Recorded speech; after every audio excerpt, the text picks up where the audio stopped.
Yeah. Ake ngize kuwena lapha iziphi inselelo othe wabhekana nazo njengoba usukhona indimeni emculo wesintu? Futhi wadlula kanjani kulezo nselelo? Mina inselelo ngibhekene nazo zibene kakhulu.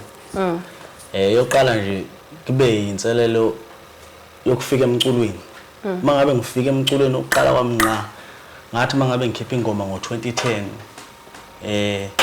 abantu kwakhona abantu abathi ushilisi uthathe ingoma kaMgqumeni wazoyicula e-studio. Basijaha ngezagila la kwasapromothwa ngalezo ikhathi lezo. Basijaha ngezagila baphithiza ngezimonto ezibomvu zikhala ingoma kaMgqumeni ngapha.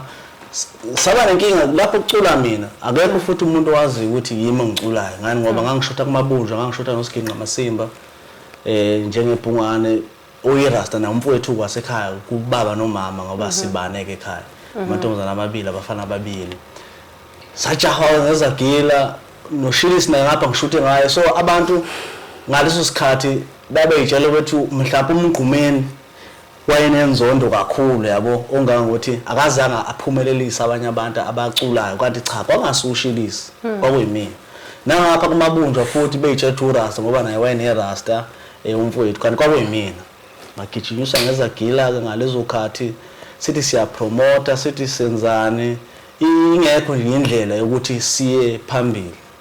Okay okwesibili esingakadluleli lokho kwesibili obani abanigijimisa imoto ezibovu?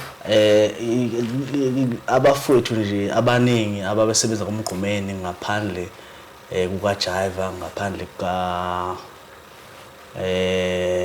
ubamulwisa ngabala uJaiva nje engazange ngizombona ngani ngoba kwakukhona abantu okuthiwa umthetho wakhe ababephatha izagila lapho ngalezo khathi sehutshwa kujini bayakhumbula abantu abaningi ubamulwisa hayi ngicanga ukuthi uJaiva kuphela engingakaze ngimbone futhi nje engakaze asho ulutho engithe eseceleni kwami yibona abantu ababestrapha kakhulu labo sithi senza into ngangenza into yami nangiculela kuphela but ngangingakaveleli ngaleso sikhathi ukuthi yimi owayenza lento leyo kodwa kwasuka umsindo omkhulu ngangiqala ukuyibona ngiphuma ephepheni ngangiqala ukubona ngidlala emsakazweni ngalendlela engangidlalwa ngayo ngalezo khathi ngangiqala ukuthi ngiqashwe kuthiwa ngizodlala ulive yabo ngaleso sikhathi ngangisafika ngangifika ngo2010 ezinye ingqinamba ke iningi kwa ukuthi ngafika ukuvula kwami ikhampani yamabunjwa records kodwa mina uqala owaqala wavula ikhampani kubaculi bebonke ngenxa yokubona ukudliwa abanye abantu so oshuthi ngakhuluma noBabthwala waseMnambithi amcela usacela ungisiza kanje la ngabe sengingenelela khona ke